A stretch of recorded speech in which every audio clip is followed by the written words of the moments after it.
You're right, it's not well known, but it's a way that Chinese institutions and the Chinese government have of getting hold of the world's best scientists and researchers and getting them to work for Chinese government purposes, for things like advancing China's military capability and advancing China's surveillance state used against the Uyghurs, for example, in Xinjiang. And that's pretty concerning stuff. We have had several reports of, Australian technology at the time initially reported as unwittingly ending up in such thing as surveillance of the Uyghur minority. But this report suggests that while the universities might not have known it, the people involved knew what they were getting involved in. Well, Tom, whether they knew the purpose that their research was going to be used, they've at least been double dipping and getting money out of the Chinese talent program and then using their home universities here in Australia to conduct research and create knowledge that isn't used for their home institutions' purposes, it's used for the Chinese partner. We've seen in places like the US, people are being charged with having misled their own universities and their own institutions.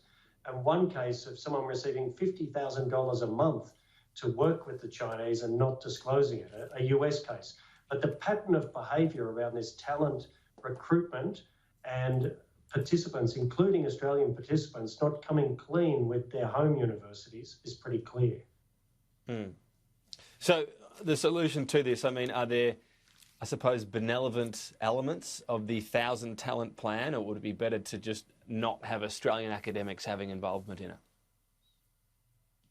Well, I think just like foreign interference, one of the best measures is transparency. So if individual researchers are being recruited by Chinese organisations under these talent programs, and there are different ones at the national and provincial level in China, they need to be open about that. They need to disclose that at least to their Australian universities and get agreement, and they need to ensure there's no conflict of interest, because otherwise their knowledge creation and the valuable intellectual property they create that they're meant to be putting to the purpose of Australia and our own universities, they're simply passing to the Chinese without us getting the benefit. So transparency is the start, and if they fail to be transparent and they work for the Chinese without telling their home institution, that should be something that brings penalty.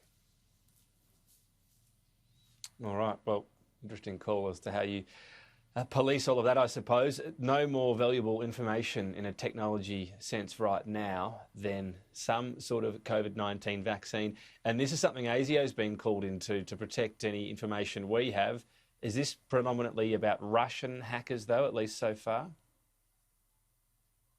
No, I don't think so. Russia may have launched another Sputnik 5, their experimental vaccine.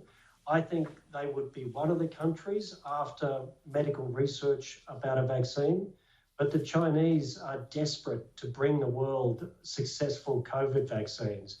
Having inflicted the pandemic on the rest of the world, the Chinese government needs to rehabilitate its reputation, and there's no better way for them to do that than to show they've succeeded with the vaccine.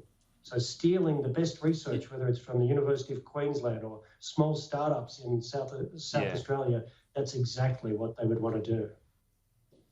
Yeah, and also some reports of what they might do with it and try to essentially coerce nations with their views on the South China Sea in exchange for the vaccine. So that'd be another element. Just finally, I wanted to ask you about this, Michael, a report coming out.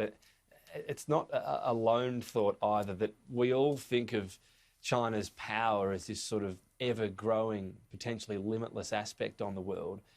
But if you look at the demography, that is an ageing population, and how much debt the country has as well, some think their power, the Chinese Communist Party's power, it might be peaking right now. What are your views on this?